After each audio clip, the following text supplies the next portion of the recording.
নমস্কার, বিথিস গুড লাইফে আপনাদের সবাইকে স্বাগত জানাই। আজ আমি তৈরি করব চিংড়ি মাছের একটি স্পেশাল রেসিপি, চিংড়ি মাছের মালাইকারি। আপনারা দেখুন আমি কিভাবে তৈরি করব এই চিংড়ি মাছের রেসিপিটি। এটা বাঙালিদের কাছে অত্যন্ত প্রিয় একটি ডিশ। প্রথম সারির মাছের মধ্যে এটা একটা অন্যতম। চলুন তাহলে দেখে নেওয়া যাক কী কী উপকরণ আমার লাগছে। আমি 500 গ্রাম বাগদা চিংড়ি নিয়ে নিয়েছি।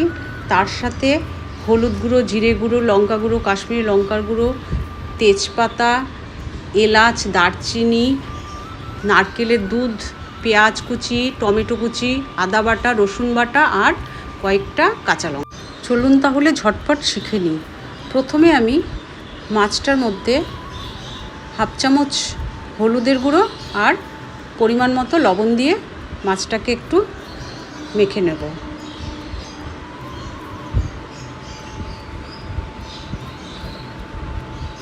এবার আমি গ্যাসে কড়া বসিয়েছি।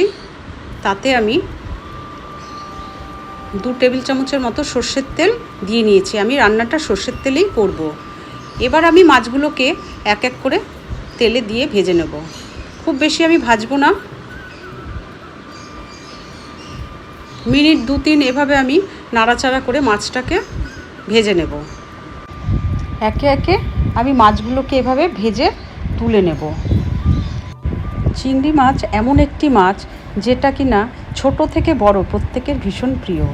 আর যেহেতু কাঁটা নেই, যার জন্য যারা কাঁটার ভয়ে মাছ খান না তাদেরও কিন্তু ভীষণ ভালো লাগে।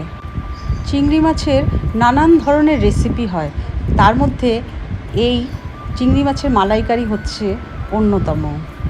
এটা বাঙালিদের কাছে একটা ট্র্যাডিশনাল রেসিপি। আমার এই চিংড়ি মাছগুলো মিডিয়াম সাইজের, তাই একটু সময় লাগছে এতগুলো মাছ ভাজতে। আপনারা বড় সাইজের মাছ দিয়েও করতে পারেন, কিন্তু টেস্টটা কিন্তু একই আসবে। এবার আমার সমস্ত মাছগুলো ভাজা হয়ে গেছে। আমি এবার কড়া থেকে সব তুলে নিলাম। আমি ওই একই কড়াতে আর 2 টেবিল স্পুন সর্ষের তেল অ্যাড করলাম।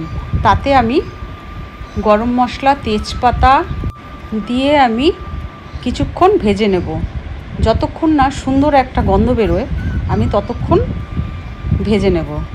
আমার মোটামুটি 1-1.5 মিনিট সময় লেগেছে। তারপর আমি বড় সাইজের একটা পেঁয়াজকে কুচি করে রেখেছিলাম, সেটা আমি দিয়ে কিছুক্ষণ ভেজে নেব। আমার মোটামুটি পেঁয়াজটা একটু ভাজা হয়ে গেছে। এর মধ্যে এবার আমি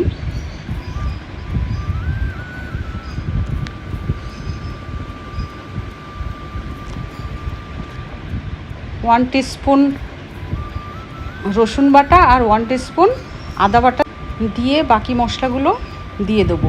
এর মধ্যে আমি একে একে ধনে গুঁড়ো, জিরে গুঁড়ো, লঙ্কা গুঁড়ো, হলুদ গুঁড়ো আর কাশ্মীরি লঙ্কার গুঁড়ো দিয়ে আবার একটু কষিয়ে নেব। একটু ভাজা ভাজা হয়ে গেলে আমি তার মধ্যে এবার মিডিয়াম সাইজের একটা টমেটো কুচি করে রেখেছি, সেটা দিয়ে ভালো করে কষিয়ে নেব।